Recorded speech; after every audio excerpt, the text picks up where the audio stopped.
morning. Good morning. It's good to be here today, and I just wanted to let you know that your presence here enough speaks for what we are as church, and the many, many different stories that we have here today. I'm not going to say anything about age, but I would gather that probably the average age here is somewhere between maybe 30 and 40, perhaps. But even if the age were a little bigger, and you were to say 40, and you were to multiply that by the number of us here, we would see that we have here probably thousands of years of experience.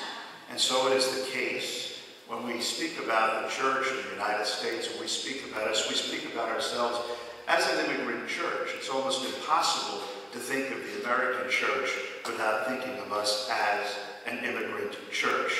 And indeed today, our speaker, Dr. Hosffman Ospino, is in that long line of many who, from the richness of his own cultural experience, and is able to bring us much. Not only that, but because he also is a scholar.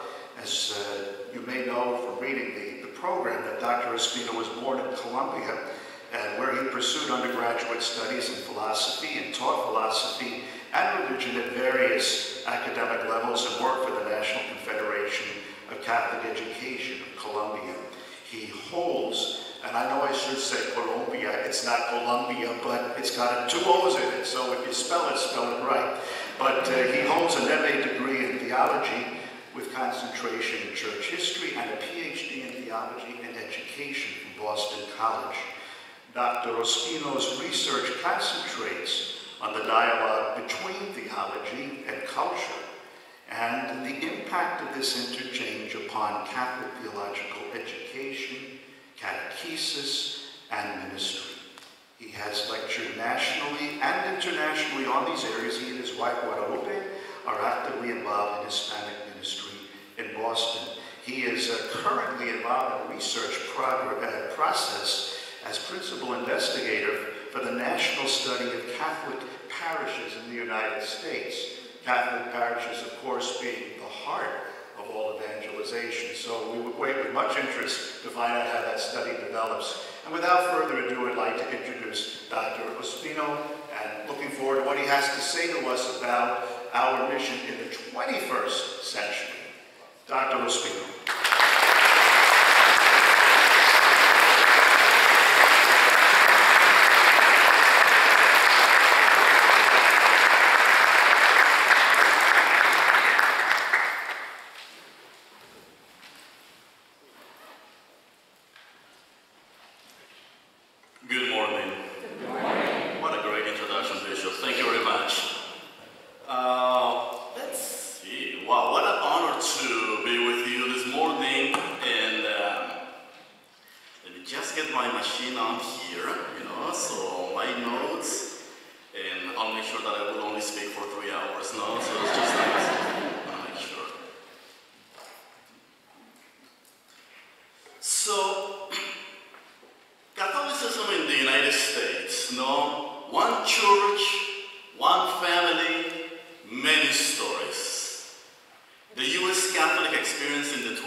But still is our parish.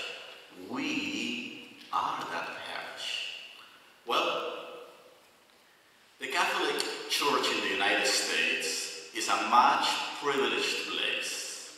much privileged experience because of all the developed nations. Perhaps we have one of the strongest networks of Catholic parishes in the entire world. It's fascinating. But this is what we today sometimes take for granted, was not always there, and we know that. So, in order to understand the Catholic experience in the 21st century, we must do a little bit of a historical journey and go to the beginnings. We're going to do a little bit of analysis as to how we ended up where we are today and what are some of the major changes that are affecting or impacting the Catholic experience in this country, and how can we better prepare to continue to thrive in our communities. The first Catholic parish in the United States was built when? Baltimore? Nope. St. Augustine, yes. The first Catholic parish in the United States was a Hispanic parish, We tend, we tend to imagine first the Irish, the Germans, the Italians, but as a matter of fact, Catholicism in the United States began as a Hispanic experience, First parish established, or first community that eventually became a parish was Misión Santo Niño de Dios, holy name of Holy Child's name, in Florida, St. Augustine, first parish. The first communities, Catholic communities in this country, also were Hispanic. These were missions that Spanish missionaries, Jesuits, Franciscans, Augustinians particularly, established not only in Florida, but also throughout the Southwest. Now, some of these communities didn't last too long, There were all sorts of, financial dynamics, political dynamics, and what happened was that, somehow that Hispanic experience, which today we think is new, but as a matter of fact, the oldest group in the Catholic Church are Hispanics. Any Hispanics here? Yes. Okay, there you go.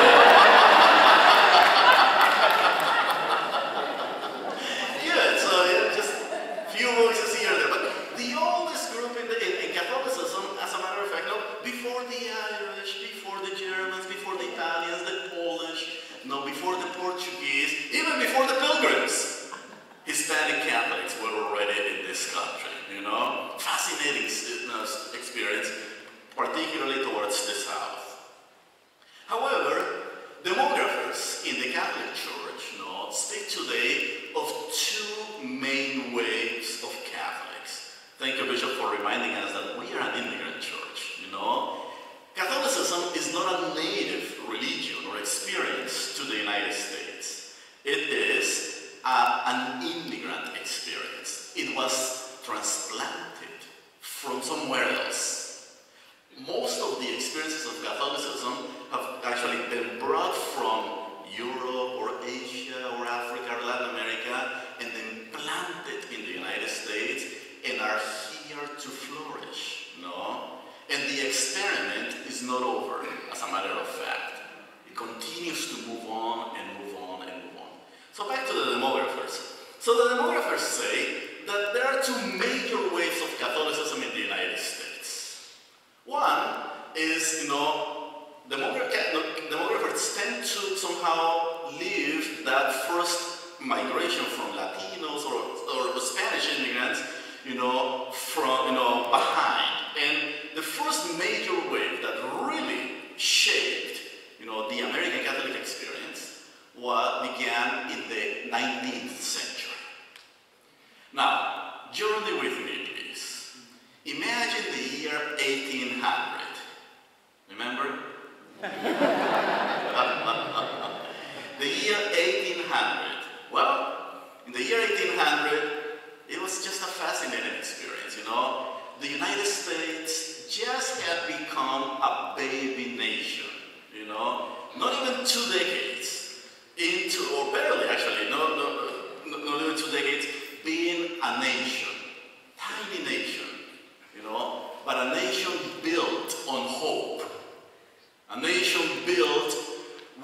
idea that it was here to succeed. A nation that those who first lived here built so everybody could thrive. That's the nature of the famous American dream, no? So Catholics were not, completely disengaged from this idea. However, the United States of America, as we know, was built pretty much, with a little bit of an anti-Catholic sentiment, So anti-Catholicism has been ingrained, in the dynamics of being American in this nation. So, but Catholics have been here from the beginning. So around the year 1800, Catholicism was very incipient, very tiny. How many Catholics are there in the Diocese of Albany today?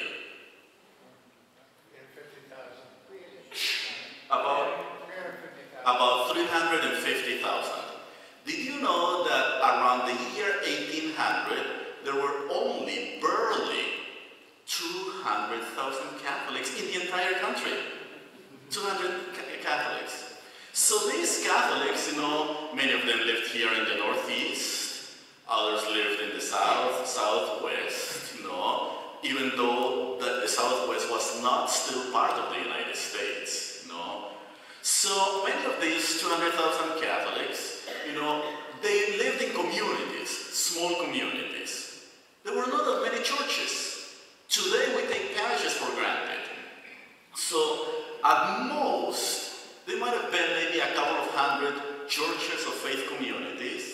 And some of these people, as a matter of fact, in Massachusetts, some of these Catholics actually met in hiding because there were anti-Catholic laws that prohibited Catholics from meeting in public places. Great story. Well, so around the 1830s, 1840s, here comes a major, something happens in Europe. In Europe, politically, the continent is reorganizing itself, is leaving the emperors, the kings behind, and it's beginning to develop what we call today democratic nations, democratic structures. But in the middle of those democratic structures, there was turmoil, there were difficulties, there was war, hunger, poverty, difficulties. And many of the people who were suffering back in the 1800s happened to be Catholics. And many of these people said, we just can't take it anymore. We want to go to a place where we can live with dignity, where we can find a job, where we can raise our families, a place where we can practice our religion without persecution. Catholics had heard about this place called America. And they heard about the American dream. So many, what did they do? They packed up, got on boats, and crossed the ocean. But this wasn't 10,000 or 20,000. We're talking about millions who did that, And what's the first thing that a Catholic does when you come to a new country? Well, you look for a place, for a church, So here, back in Baltimore, there was Bishop Carroll, so first diocese. And then what happens is, though, that one day Bishop Carroll, I imagine him being in his office, and then somebody knocks at the door. Opens the door, and ta-da! 3 million Catholics at the door. What do we do, And so these Catholics said, well, Bishop, here we are, we're in the new land, and we would like a parish. And the bishop said, no, the bishop most likely would have told them, well, unfortunately, I do not have parishes for you, The Diocese of Baltimore went all the way from Maryland, just keep going, actually Virginia, Maryland, keep going up, Pennsylvania, Delaware, New York, New Jersey, New York, Connecticut, Rhode Island, Massachusetts, Vermont, New Hampshire. So historians joke, that if the bishop did a pastoral visit, you know, back then, would do it once and then drop dead, you know. It's just impossible to do that. There were no cars, there were no planes. In any case, so very incipient structure, very incipient structure. So the bishop said, I just don't know, I don't have parishes, and I don't have money to build parishes for you. So this immigrant said, well, Bishop, no, let's pick on the Irish immigrants to prayer first, you know. So the Irish immigrant said, well, Bishop, let's make a deal, you know. On our way from Ireland, well, a good number of priests and sisters also came with us. What about if we build a church, you know? And the bishop said, well, sure, that's actually a great idea. Let's build a church. And then what happened is that the Irish said, well, on one condition, of course. That church is going to serve who? The Irish, of course, no? Well, the Italians overheard, you know? And the Italians said, well, Bishop, we also want to build a church.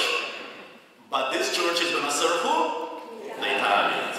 And then the Polish, the same, to serve the Polish, and then the French Canadians, to serve the French Canadians, and so forth.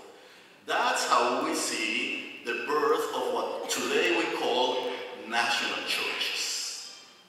What were national churches? National churches were communities, that served as oases for immigrants, primarily from Europe, you know. In these places, people did not have to come and learn English. In these places, people did not have to come to become American. In these places, these Irish came to be Irish Catholic. The Italians came to be Italian Catholics. These were places where they could relate to one another in their faith. They could live their experience of being Catholic to the fullest. And the experiment worked, and it worked well. Beautiful experiment. Around the year 1848, this idea of national parishes, as a matter of fact, spread out all throughout the 19th century, and then towards the middle of the 20th century. Just to give you a sense of how much this grew. How many Catholics did we say were there around the year 1800? 200,000. By the turn of the century, 100 years later, there were about 16 million Catholics. Imagine that. A century later, you know? And 50 years later, by the middle of the 20th century, there were about 35 million Catholics. Most of them immigrants, and the children of immigrants eventually.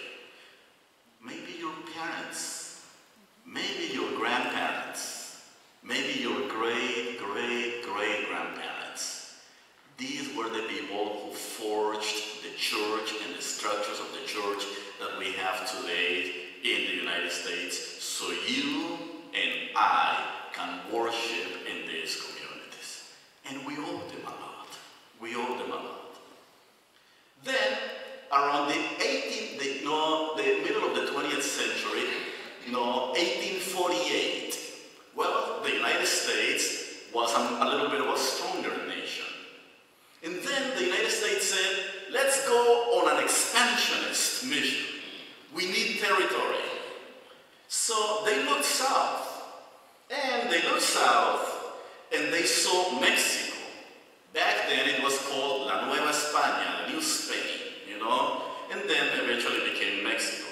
Did you know that the correct name is the United States of Mexico? That's the name of the country, the United States of Mexico.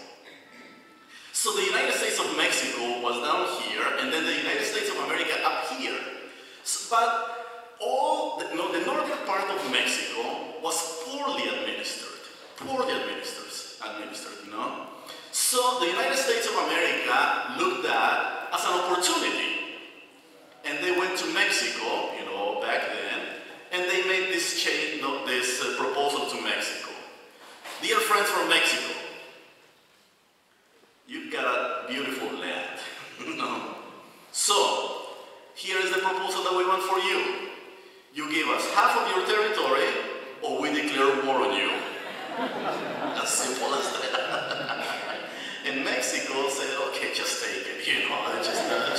But they were not on the conditions of going to war, you know, on a war with the United States. What happened? Hundreds and hundreds of parishes that were Hispanic now became part of the United States of America. Just, you know, with the Treaties of Guadalupe Hidalgo, 1848. So now to these national parishes, we added these Hispanic communities in the Southwest. Now, what was a little bit fussy is the conditions under which that happened.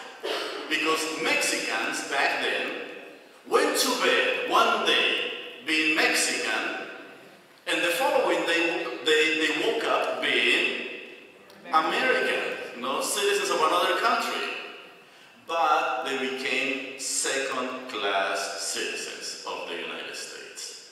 Many were denied citizenship, many were expropriated, and in terms of Catholicism, unfortunately, no, European Catholics were not that interested in these Mexican Catholics. So, literally, what we see is the expansion of Euro-American Catholicism and then the retraction of this Mexican Catholicism, no?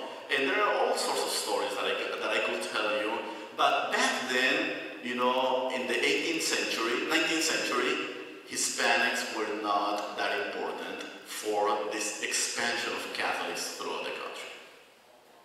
Well, by the middle of the 19th century, how many parishes were there in 1800? About, you know, a couple of hundred.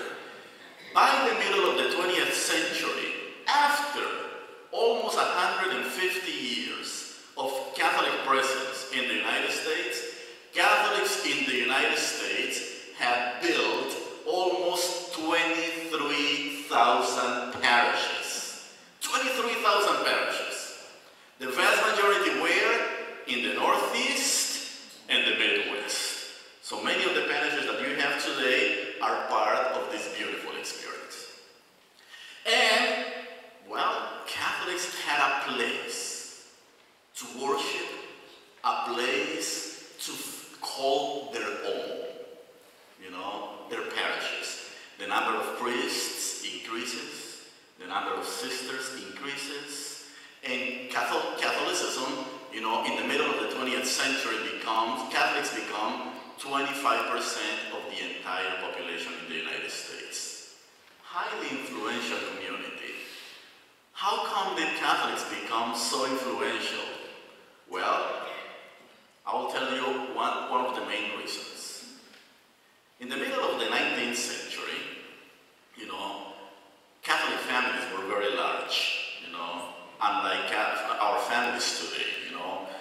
On average, you know, a Catholic family would have 5, 6, 7 children, you know, sometimes 10. And then they would send their kids to public schools because there was no such a thing as a Catholic school system. So there were a few schools that were run by sisters, but they were very few, very few. So Catholics began to send their children to schools, and there were two things that were happening. One, the first one was that Catholic children, were mistreated in public schools because of their faith. Because they were Catholic. In some parts of the country, they were even physically punished for being Catholic. Two, back then, conversations about ecumenism, pocón, you know, very little. So, what happened was that children were asked back then to read the King James Bible. And for Catholics, that was a no-no. You don't read a Protestant Bible, you know? So, when Catholics have a complaint, where do they go? To the bishop again, you know, just here they go. So, here they go to the bishop. So the bishop opens the door, and then the bishop said, now what? No? So the Catholics say, well, our children are being, one, mistreated, and two, our children are being Protestantized. They're losing their faith. So the bishops eventually gathered together, and in the year 1883, which is the year of the Third Plenary Council of Baltimore, there was something in the water, But the bishops came up with this wild, amazing solution. Well, remember when you didn't have churches back then? What did you do? We built them. Well, now you want good education for your children? Yes. Well, build schools. And the bishops in 1883 required that all parishes in the United States should build a Catholic school. What would be your reaction if the bishop said that today? Imagine that, every school, every parish. Well, some people said, no way, we are not gonna do it. We don't have money. I don't know where the bishops are thinking. The usual reactions. But you know what? More than half of parishes in the United States took the bishops by their word. And Catholics ended up building perhaps the largest network of Catholic schools in the entire world in one nation. We took the words of the bishops by heart and ended up building 13,000 Catholic schools. 13,000.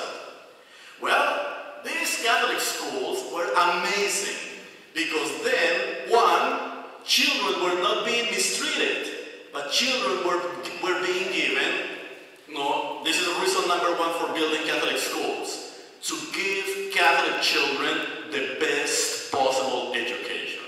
And boy, they did. Thanks to whom? Sisters. Sisters, Amen to sisters.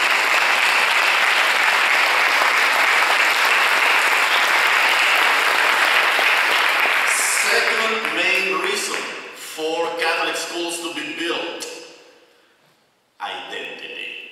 Catholic identity. How many of you, for instance, went to Catholic school? You see? Catholic identity. You're here. You're serving the church. More than 70% of priests in the United States are the product of Catholic schools. More than 85% of nuns in the United States are the products of Catholic schools. Identity, good education. But there was also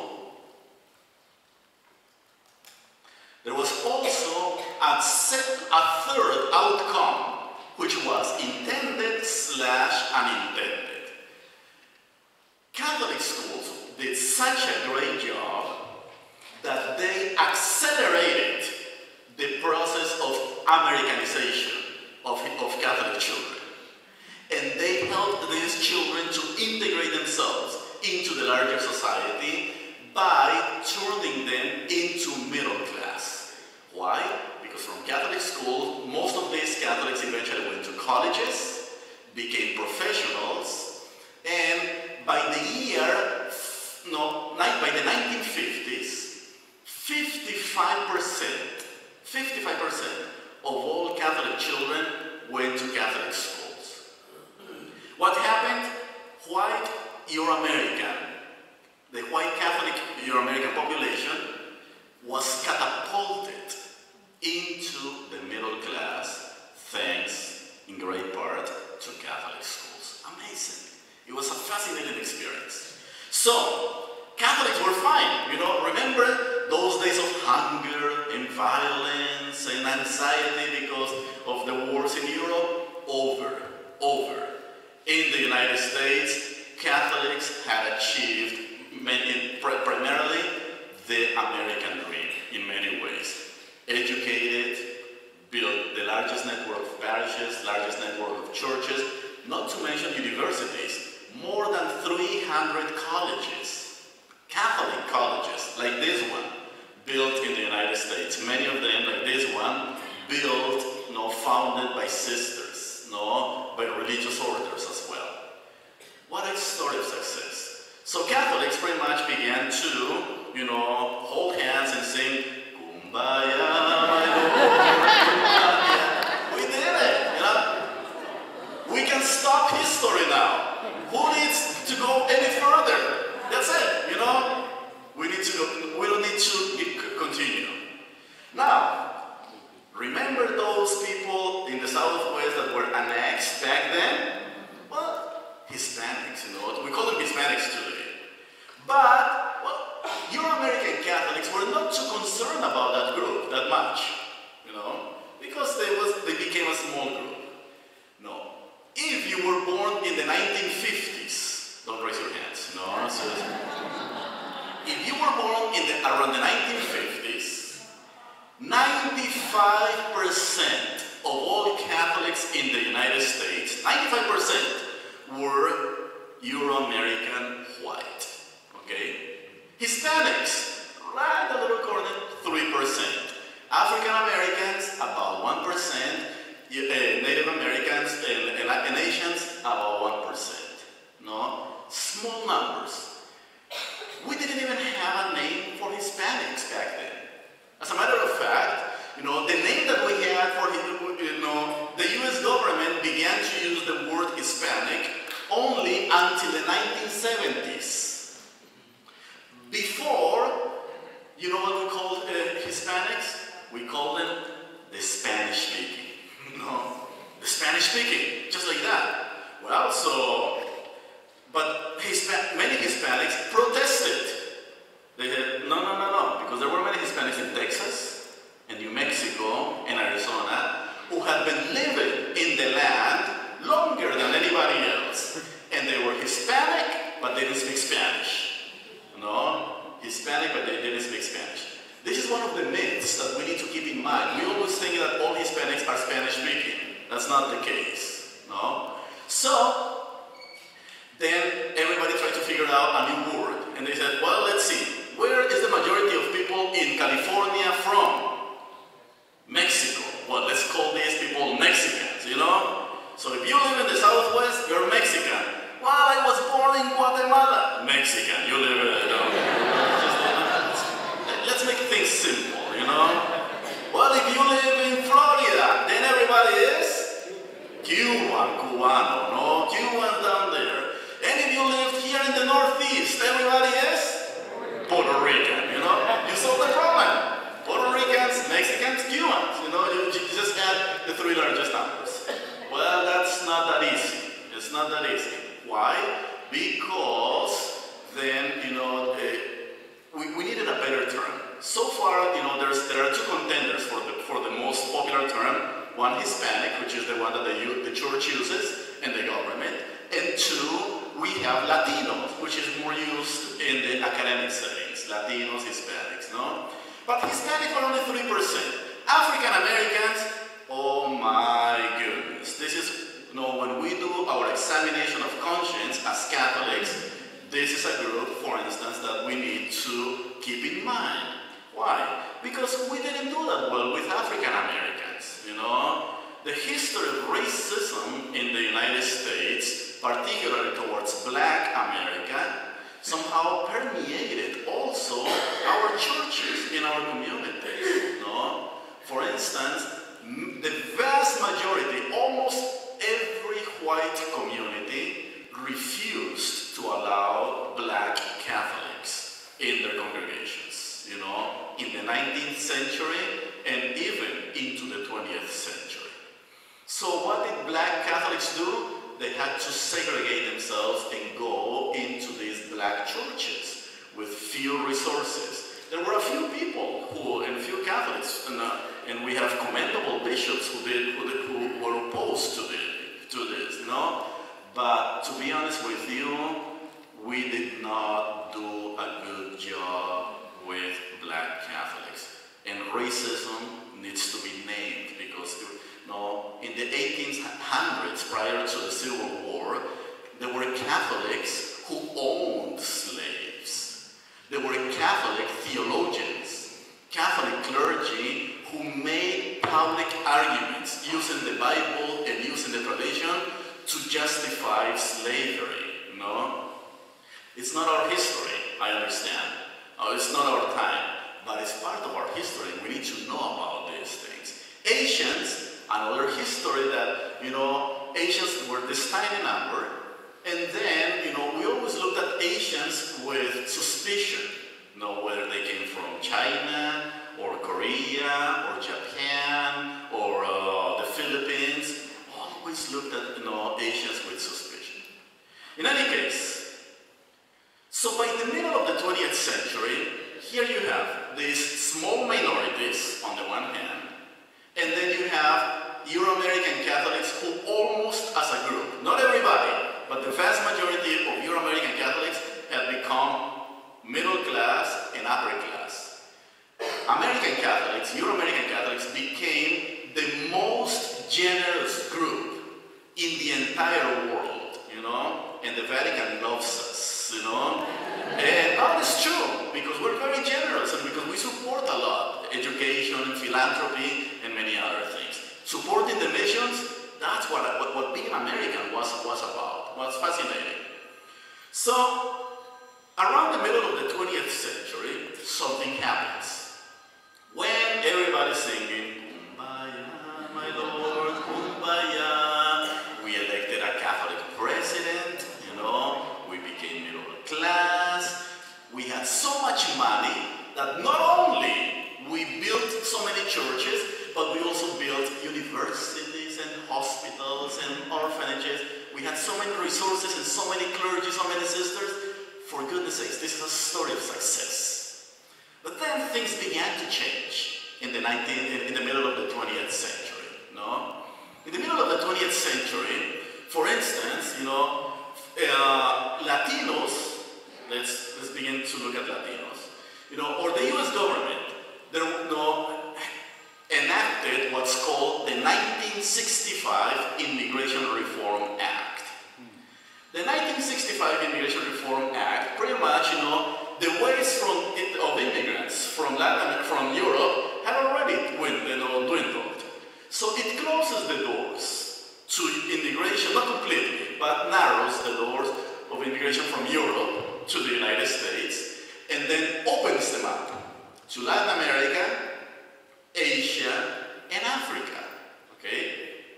So, everybody's happy, no? And then, so we're gonna, increase our diversity in the United States. Well, what happened was something very interesting, you know? Our neighbor, Mexico, you know, have you heard of Mexico? Yes, you know, that's great, you know? Our neighbor, Mexico, happens to be a very Catholic nation. And as a matter of fact, the entire continent, Latin America, beginning with Mexico all the way to Patagonia, right down there, Argentina, Chile, then what we find is that Latin America, even though it's this collection of about 21 different countries, functions as a package, functions as a whole, except for Brazil, where Portuguese is spoken. So Latin America has functioned as a unit, that is kept cohesive, thanks to two factors. Factor number one, they're Catholic. Spanish, language Spanish. Factor number two, Catholic faith. Well, while we're celebrating here our accomplishments as Euro-American white Catholics, then what happens is that immigration begins, something begins to happen in the middle of the 20th century in Latin America. Wars, hunger, lack of jobs, insecurity, a lot of violence, unstable governments. And people say, we can't take this anymore. We need to go to a place where we can live with dignity. Remember those words? Who said them before? European Catholics, no? It's exactly a similar reality.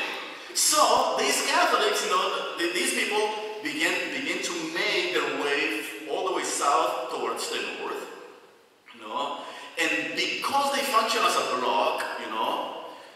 If we were to put together, let me just give you, so we can compare. If we were to put together all the Irish who came between the 19th century and the middle of the 20th century, how many would you say came all together? 1 million more, about 4 million plus, okay? 4 million. If you put together all the Germans that came together, how many?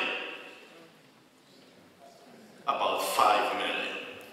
If you were to put together all the Italians who came in the 19th century and early 20th century, 20th century, about 5 million as well, you know? So you had these 5 million waves, you know, coming from Europe. Now, brace yourselves. Latin America, 2 million, 5 million, 10 million, 15 million, 20 million, 25 million. Almost 30 million people have made it into the United States from Latin America, no, since the beginning of the 20th century until today. And most of those people happen to be Catholic. So it was not a wave from Latin America. It was a tsunami, you know? It's just like this big tsunami that has been impacting. And Catholics in the United States in the 60s and 70s were singing, Kumbaya, my Lord, Kumbaya. The church in the United States never prepared institutionally for such a large group of immigrants. But that's not only. The fastest growing group, and I don't want to scare you here, but the fastest growing group in the Catholic Church is not Hispanics. The fastest growing group in the Catholic Church is Asians. No? So, now, look at this. So we have this major transformation. Now let's, you know, see, unfortunately I don't have a screen, so I would have given you all these numbers on a screen. But you've got good memories, no? So here we go. What percentage of Catholics in the United States in the 1950s were white? 95%. Today, 47%. 47%. You are holding, you know, you're holding the ranks here. You know, here, the Northeast, Midwest continue to be very white still. But that's changing, friends, you know? And the fact that I'm speaking to you is a sign of the times. It's coming, you know? So, it's changing. The church of the 21st century is going to be different, okay? And then you have how many Hispanics? Hispanics in the 1950s? 3%. Today, 43% of all Catholics in the United States are Hispanic. What percentage Asians? 1950s? 1%. Today, 5%, and it is expected that in the next 30 years, Asians are going to become about 12 to 15% of the entire Catholic population. Wow. Silence in the room. Yes. Well, here come these new Catholics, you know. Now, why has the white population declined so much? I'll give you many reasons, we already know them. One is that white Catholics, unfortunately, after the 1960s, began a massive exodus from the Catholic Church. Not the older Catholics, but the younger ones. And you know who they are, because they might be your children, your grandchildren, your neighbors, your nephews, your nieces. It is estimated that since the 1950s, the Catholic Church has lost about 32.5 million Catholics in the United States. 32.5 million. Sociologists now say that if we were to put together all these former Catholics, they would become the second largest denomination in the United States after Catholics. Of those those 32.5 million, about 20 million happen to be white Catholics. The majority, young women and men, okay? And now their children. Massive exodus. And with a massive exodus of the young, then here comes another problem or another challenge, the aging of the church. What's the average age of the US population total?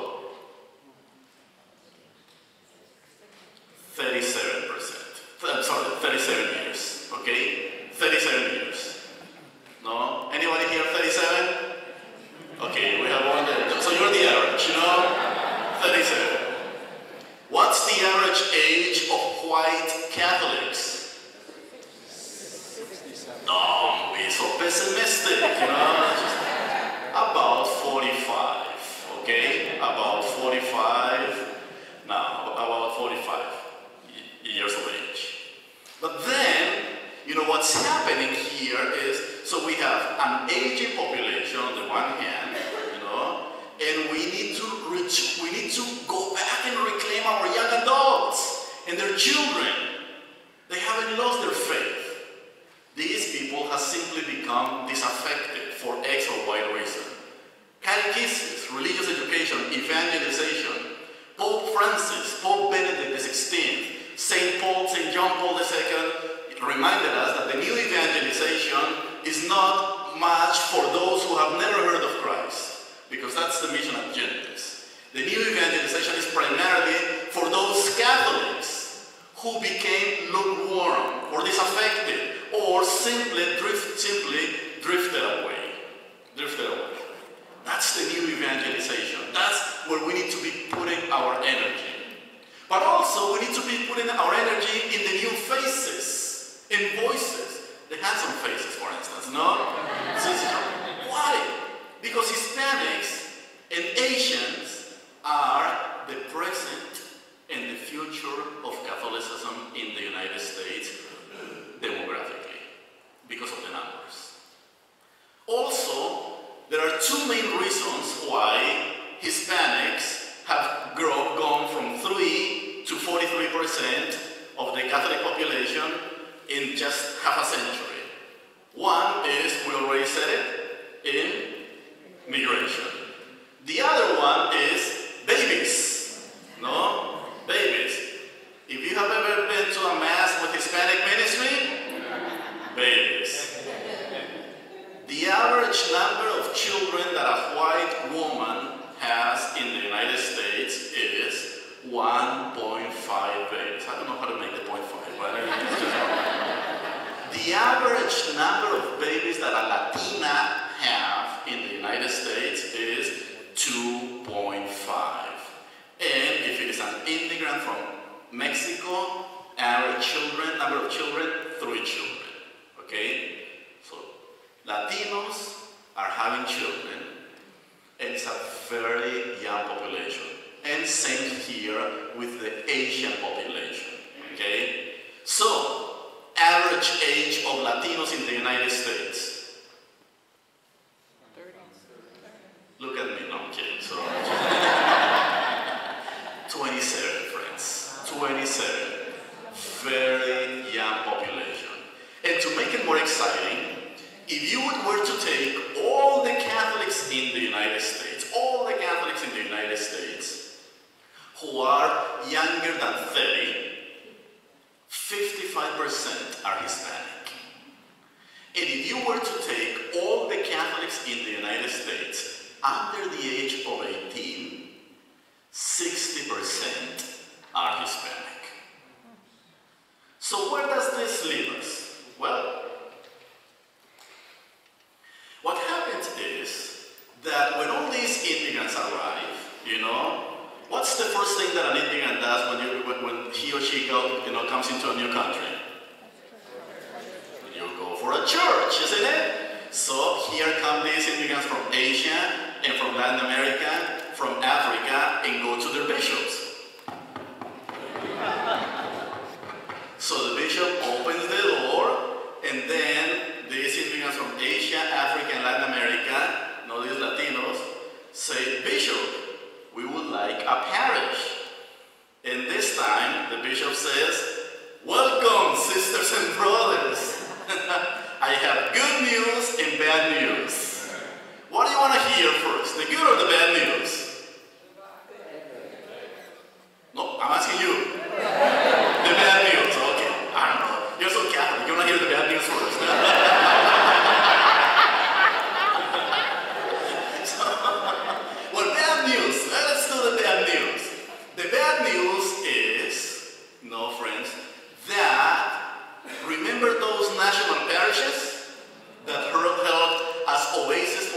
Africans from Europe, they don't exist anymore.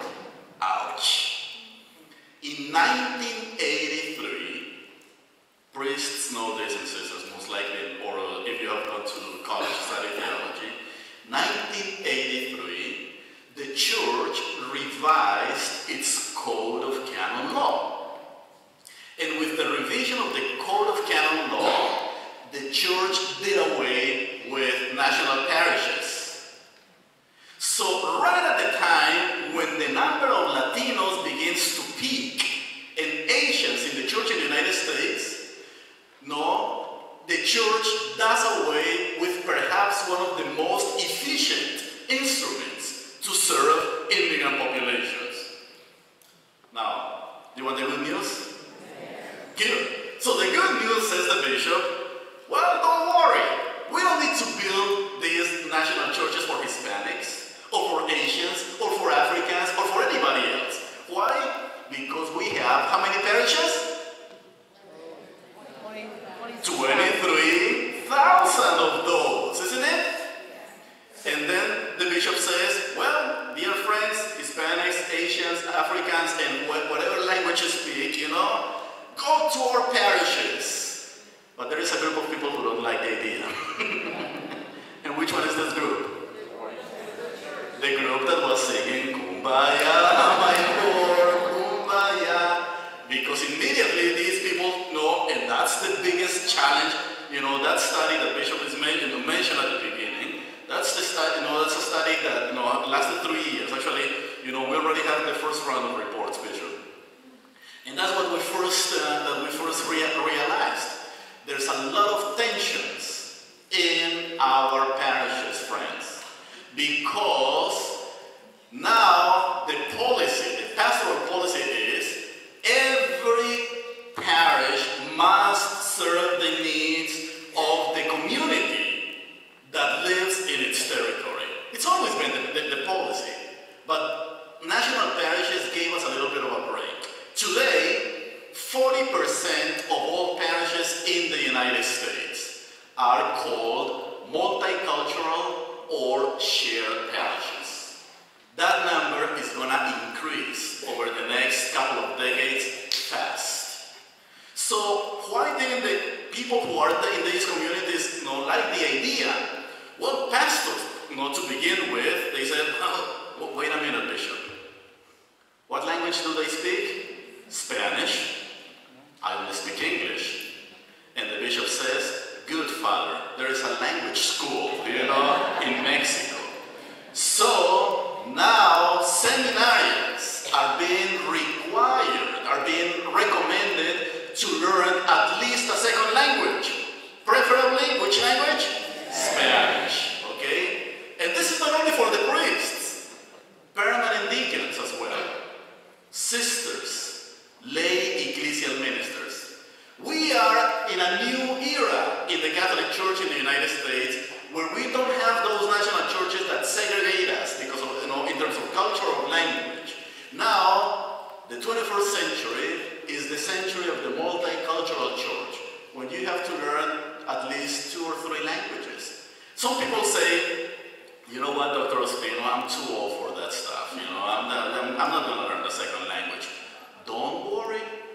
Just make sure that your mission is to empower someone from those communities so they become the next generation of directors of religious education, the next generation of priests, the next generation of sisters, the next generation of whatever ministers we have in the church. And you know what? That's where we are failing right now. We're failing. The Catholic Church in the United States, in terms of its leadership, continues to be a very white, community, monolingual community that is not fully responding to the challenges and the needs of a multicultural church. And the challenge is that we know that the established leadership, which built this beautiful church, is aging fast. Average age of priests in the United States? 68, more or less. 65 65, 68, you know, mostly here in New England. The further up you get to in the country, towards the north, the older the average is. Average age of nuns in the United States, 73, okay? Average age. Average age of lay ecclesial ministers, many of you here. But you were more generous, Bishop, but I have to use the data. Average age of the lay ecclesial ministers, about 55. You know, white lay ecclesial ministers. So, dear friends, this is the church of the 21st century. And, I mean, most likely you may tell me, here in Albany, that's not our challenge. Yes, it is your challenge. Yes, it is your challenge. Everyone in the United States needs to be mindful of this reality.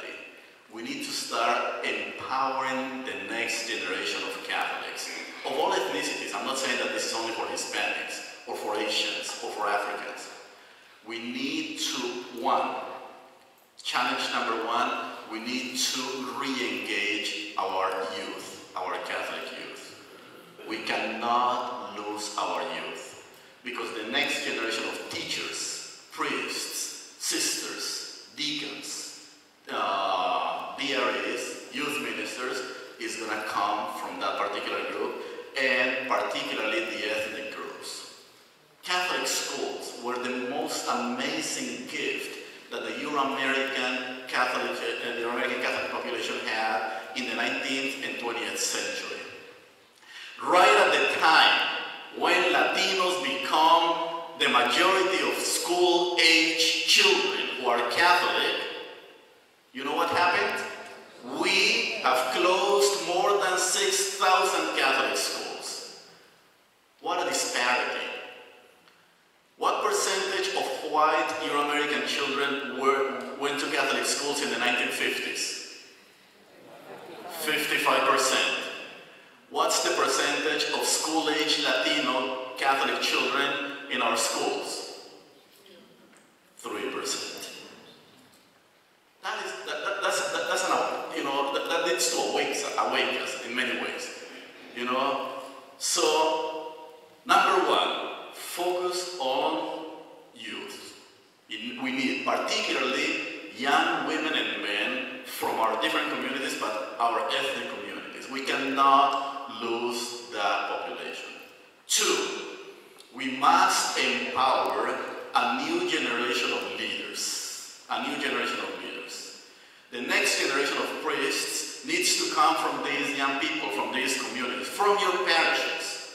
The homework that I'm giving every parish, in every diocese where I'm invited to speak, is every parish should foster, invite, or identify at least one young person, one young man a year, and inquire or accompany this person in the discernment towards the ordained priesthood. At least one woman to consider and accompany this person on the discernment towards religious life, and at least one person, man or woman, to consider vocation to lay ecclesial ministry. Can you do that in your parish? Just one person. This person doesn't have to become a priest. This person doesn't have to become a sister. Doesn't have to become a lay ecclesial minister. But at least you need to plant the idea. We don't talk about that anymore. We need to start talking about these vocations. Why? Because, for instance, in the case of the Hispanic community, 90% of Latino priests are borrowed from Latin America. 90%. Only 10% are US born. A church that doesn't generate its own vocations to service, whether priesthood, religious life, lay ecclesial ministry, is a church that has not matured enough. Euro-American Catholics did very well up to the 1950s, 1960s. Amen. Kudos to this community. Now it's the challenge of the 21st century in a new church with many cultures, with many languages, with a new experience in our parishes. Hispanics are not going to build other parishes. In the Southwest, they have to, because there aren't that many down there. Asians will have to, because there aren't that many down there. But with the communities that we have, we must build the church of the 21st century.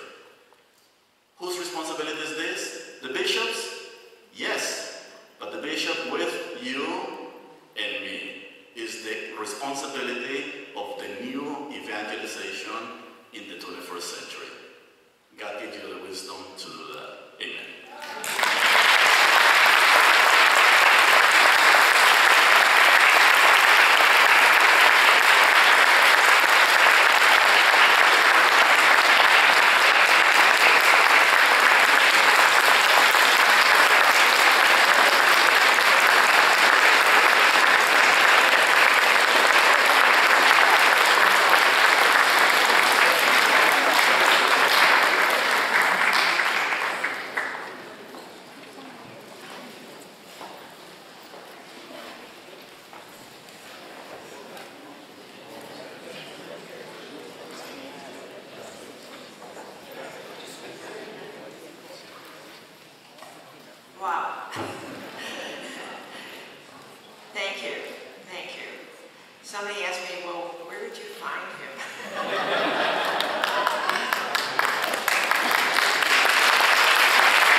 The New York State offices, we have 8 dioceses in our state, and we get together once a year for formation and community building. And we've been working on a document that we wrote with the New York State bishops, the catechetical leader in the 3rd millennium. And last June we invited Hosffman to come to Lake Placid, and he spent really 2 days with us on 2 of the priorities in that document: culture and family. The good news is it was taped, videotaped. It's being edited right now, and every diocese is going to be able to have that as a tool. So as soon as it's finished, we will put it on our website, and we'll be able to further break open this topic on a local level. So you will be a household word, Hosffman, in our diocese, and thank you so much.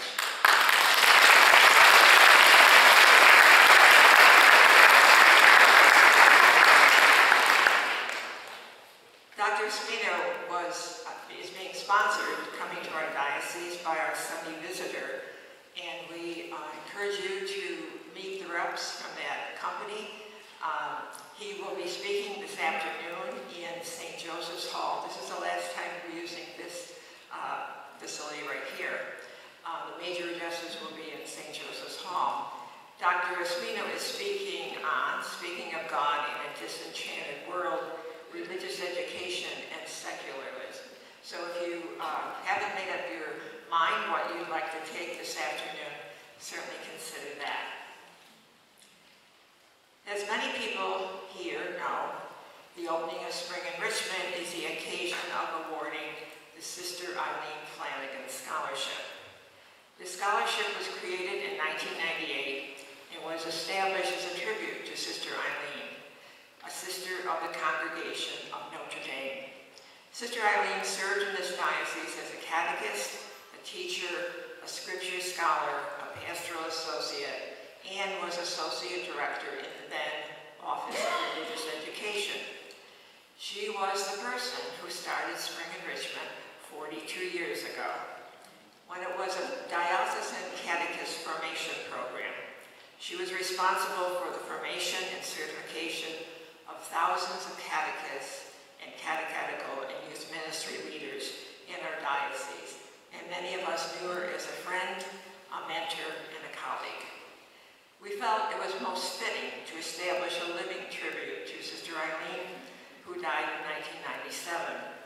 And so this scholarship was established for graduate studies or professional development and is open annually to a person serving in catechetical or youth ministry leadership. It's my great privilege to announce this year's scholarship recipient is Grace Fay, who is the coordinator for youth ministry at Our Lady of Grace in Boston Spa and St. Joseph's Church in Boston Lake. Boston Lake. Our Lady of Ministry in Boston Lake and St. Joseph's in Scotia. Grace is completing her second year in that position. Dorothy Sokol, who is the parish life director at Our Lady of Grace, and Father Peter Russo, the pastor of St. Joseph's in Scotia, along with their parents, Brian and Mary Fay, and staff from their parishes, are here with us today. Grace is someone who grew up in ministry, as the whole Fay family has been involved in parish and diocesan ministry for a very long time. It is a challenge to be a successful youth minister and quite a challenge to bring two parishes together with young people from different areas in a variety of schools. With the support of her parish leaders, their young people, and these communities, Grace has begun to build a model of youth ministry that will serve both these communities collaboratively. Grace is a young adult who came from a rich youth ministry and parish experiences in our diocese and at our College of Marywood. She attended CLI retreats, became part of parish music ministry, attended some conferences, and then came back to be that youth ministry leader of today who is guiding and mentoring young people in these parish communities. Grace has made a commitment to deepen her own knowledge and skills for ministry and to become a graduate student at St. Bernard's School of Theology and Ministry. She will use this scholarship to help her achieve that goal. Sister Eileen must be smiling today because, Grace, you are just the type of person that she loved to inspire and mentor. So please join me in congratulating Grace as a recipient of this year's Sister Eileen Flanagan Scholarship. And I invite you, Grace, to come up and receive that award from Bishop Scharfenberger.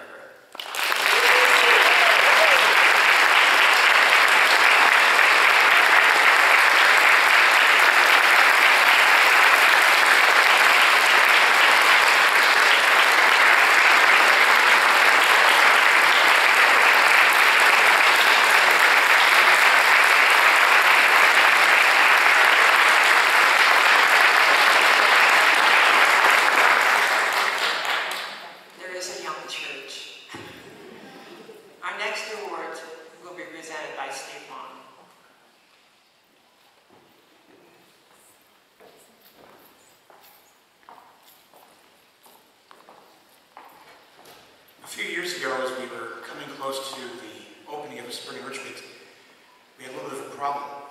One of our instructors, who was ill, called and said he wasn't able to teach, Father Art Becker. Art had been a teacher going back to the very first spring enrichment, and if you looked at all the brochures year after year after year, you saw his name. So when he died a few years ago, we thought, what a wonderful way to give tribute to that teaching priest than to have a teaching award at spring enrichment presented to an adjunct faculty member of the Office of Evangelization, Catechesis, and Family Life, who goes the extra mile to share their faith, not just the content, but the methodology, so that others can successfully share the faith with young and old alike. This year, the recipient of the 2015 Father Arthur Becker Award is Marge Milanese. Marge has been involved in spring enrichment almost to the very beginning, the murky, dark 1973 period, and has been with us most years. She's taught at spring enrichment when it was at different diocesan high schools, at Maria College, Siena College, and certainly here at St. Rose. She She was a Sister of Mercy for 14 years. She was a Catholic school teacher, parish catechetical leader of St. Clare's and St. Gabriel's. She was one of the earliest professional catechetical leaders in our diocese. She was formed in the spirit of Vatican II and by the extraordinary national presenters and colleagues that she encountered on her journey. She was a catechetical consultant for the William H. Sadleir Company and is a frequent presenter on adult faith enrichment courses throughout the diocese. It's interesting, her initial involvement in this ministry came about because she used to drive Sister Eileen Flanagan, who Jeanne just spoke about, all over this diocese.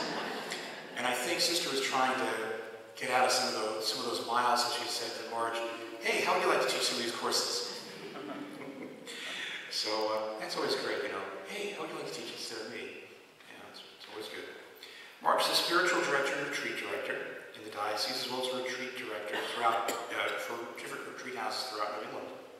She holds the Bachelor of Arts in English from St. Rose and a Master's in Education from Boston College, Clinical Pastoral Education Certificate in Spiritual Direction from Western School of Theology.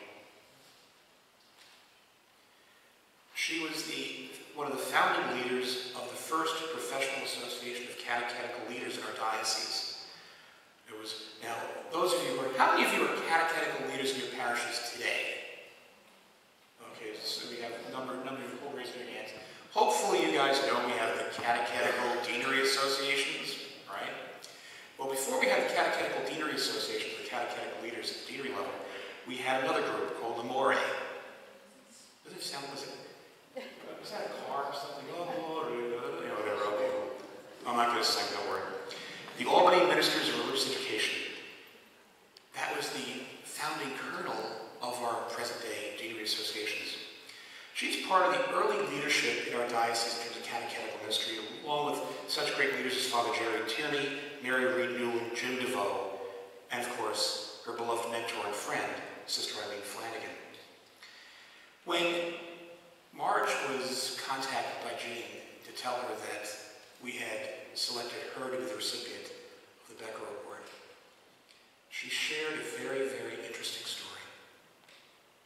When she was the catechetical leader at St. Clare's, there was a young seminarian who faithfully came to teach in the Faith Formation program, even on his day off. That seminarian's name was Arthur J. Becker. The circle is now complete. That's Star Wars, sorry. But the circle is complete. You know, how often does the master have to become the learner, and the learner become the master? We certainly have a master teacher when we're dealing with Marge Milanese. Congratulations.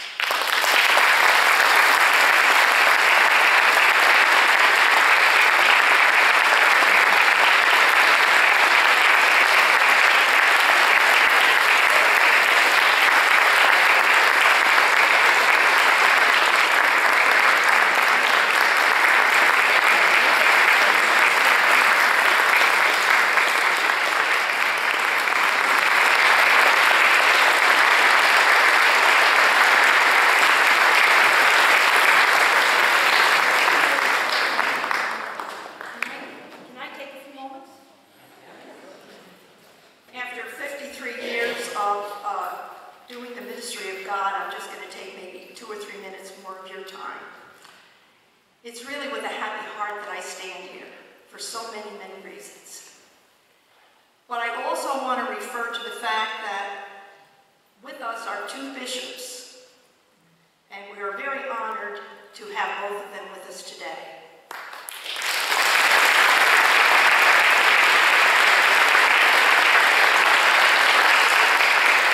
I'd like to consider myself a link with the bishop who preceded Bishop Hubbard, and that's Bishop Broderick. When I was a Sister of Mercy, there were 4 sisters, 2 Sisters of St. Joseph and 2 Sisters of Mercy, who were offered the Bishop Broderick Scholarship Award to St. Rose College for a year of religious studies. I had just finished my degree in English here, and I was privileged to be one of those 2 Sisters of Mercy. And those days were exceptional. It was 1970 when Vatican Council II was flying high. And the instructors we had here were the finest. So having Bishop Broderick sort of start this ministry, and throughout all of Bishop Hubbard's tenure, I was ministering in this diocese. And now with Bishop Scharfenberger, I am honored. I just want to be able to thank, where this is the theme of church, family, and stories. I feel that I have been, through my baptism, called to a wonderful life. When Lumen Gentium said that all people are called to be holy, by being a student here in 1970 and hearing that over and over again, I realized that there's a great big world out there that all of us have the responsibility for and to exercise our own baptismal promises and privileges, to be furthering the cause of God's kingdom. So with all of that as background of a great family from which I came, an ethnic Italian family, and the great people I've had to minister with throughout all of these years. And to Jeanne and her staff, I want to thank all of you for this great honor and privilege. And I encourage all of you to make it your life commitment, your life goal, and your dream. Thank you.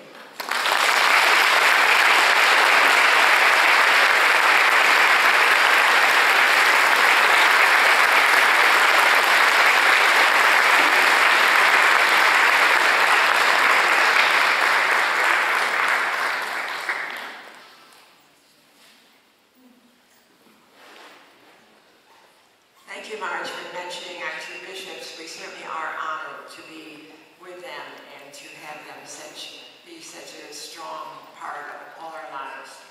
I also would like to welcome Father Ken Doyle, our Chancellor, and Elizabeth Simcoe, our other Chancellor, for your participation and support.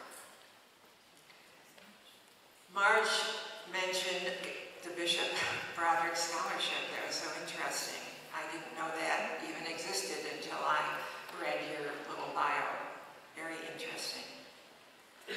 One of the traditions of Spring Enrichment is the presentation of the Bishop Edwin B. Broderick Award to a person, an office, or an institution whose life and ministry embody the vision and spirit of Bishop Broderick when he established the Office of Religious Education in 1971.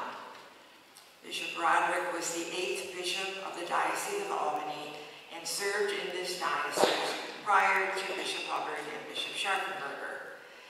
Bishop Broderick died in July 2006, so this award is given in his memory. We created this award in 1998, and actually Bishop Broderick presented that first award to our first honoree, Bishop Hubbard. When he was alive, I used to call him on the phone and tell him who the honoree would be, and he was always so pleased. And he would send me a check, and he would say, Jeanne, if it's the awards named after me, I should at least pay for it. The origin of this award goes back to the year 1971, when Bishop Broderick created the Office of Religious Education from the original Confraternity of Christian Doctrine, which we remember with affection as CCD. Creating this new office, he wrote, and I quote, "If the gospel is to be heard today with the same life-penetrating results as in apostolic times, then it must be proclaimed through educational processes accommodated to the social and cultural complexities which form up the fabric of contemporary life." The letter concluded with a call to each person then and each person now to take, quote, "the spark of deep, extensive renewal of catechesis in our diocese and breathe into it commitment, dedication, passion, and hope, so that that spark would become a flame that would burn and ignite the gift of faith in children, young people, and adults throughout our diocese. We believe that this has happened and continues to happen through the ministries of all those who serve the Church of Albany. Those who are gathered here and those who will come all week are indeed the keeper and spreaders of that flame. Part of the tradition of the opening of Spring Enrichment is to honor someone who has embodied the vision and commitment, and to award the highest honor of our office with the Bishop Edwin B. Broderick Award. It is my special honor to announce that this year's recipient is Sister Catherine Kitty Hanley.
School of Theology and Ministry in Albany, a position that she's held for 10 years.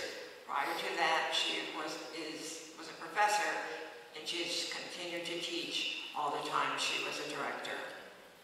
She holds an M.A. and Ph.D. from the University of Notre Dame and a certificate of theological study at the Jesuit School at Berkeley.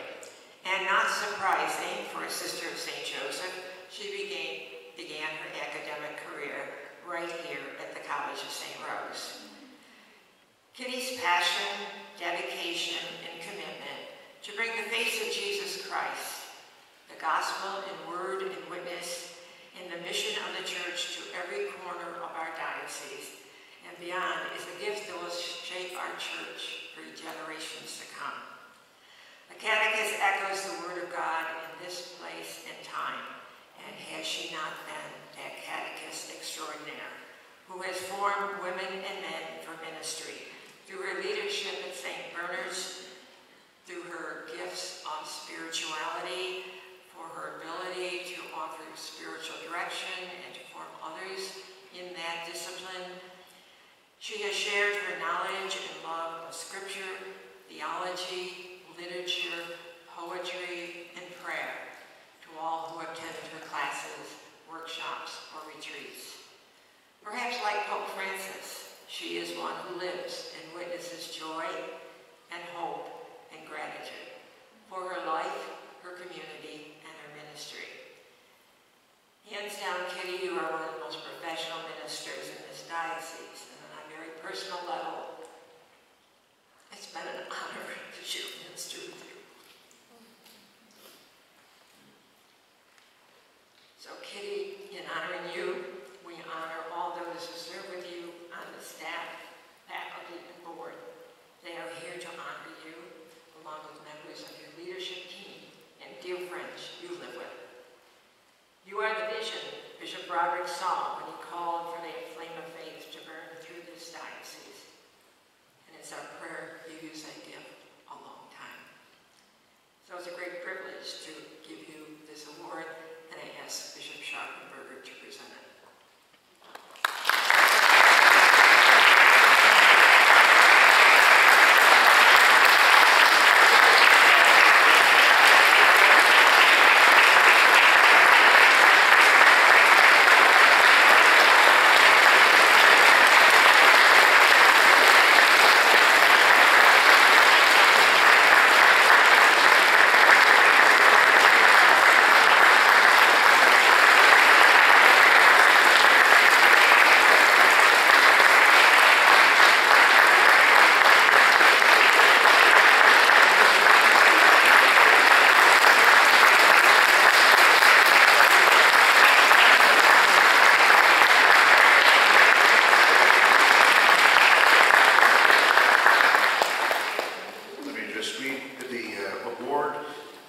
Evangelization, Catechesis, and Family Life of the Diocese of Albany presents the 2015 Bishop Edwin B. Broderick Award to Sister Catherine, Hanley, CSJ.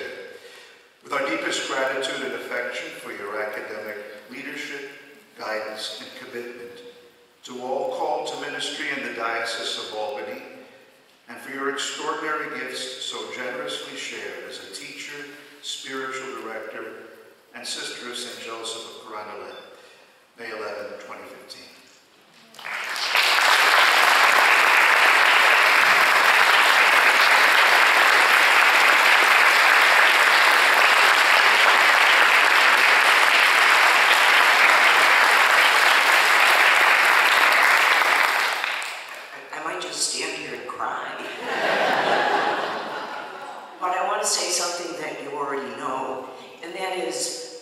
Does this alone.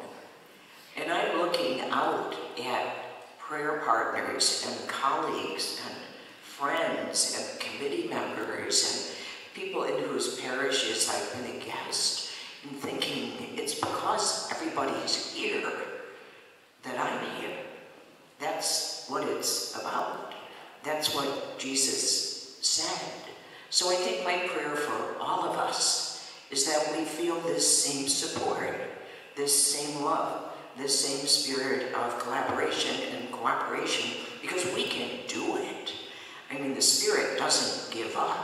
And so I thank you for being here and being in my life and for being in all those big places and itty-bitty places where we break bread and tell the story and find Jesus.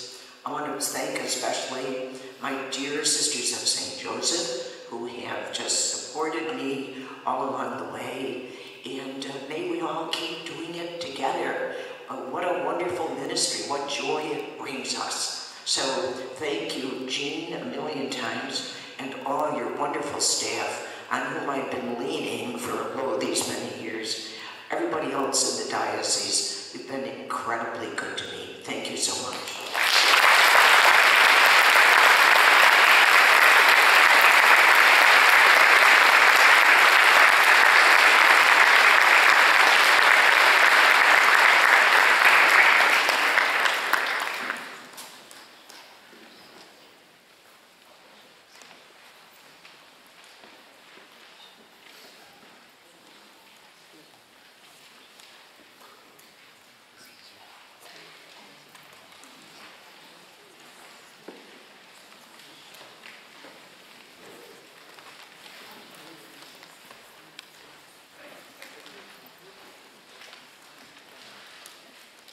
Just before I depart the final blessing, I want to say, first of all, thank you for the gift of your presence, the gift of your skills and talents, of course, but most of all, just the gift of your prayerful faith in Jesus Christ. Because, as it's often been said, the faith is more often caught rather than taught. And it is by our example, by the constant everyday witness, sometimes very, very quiet, that others are drawn to the power of the message that Jesus Christ gives us, which is really ultimately himself, him living in each and every one of us in so many different ways, as the Lord continues to show by raising up among us all of this incredible diversity and yet all of this wonderful focus on the one mission of making Christ's presence felt in the lives of every person that we meet. You do that every day. I thank you. And I now ask you to stand as I give a final blessing, that the Lord's Spirit may continue to dwell in your hearts, move you to confidently proclaim that witness by example. In the words of St. Francis, whether he said it or not, to preach always, use words if necessary, the reality being that the Lord is with you, and may the Lord remain with you and abide with you, and make his face to shine upon you, and be gracious to you. And may the Lord give you peace now and always, in the name of the Father, and of the Son, and of the Holy Spirit.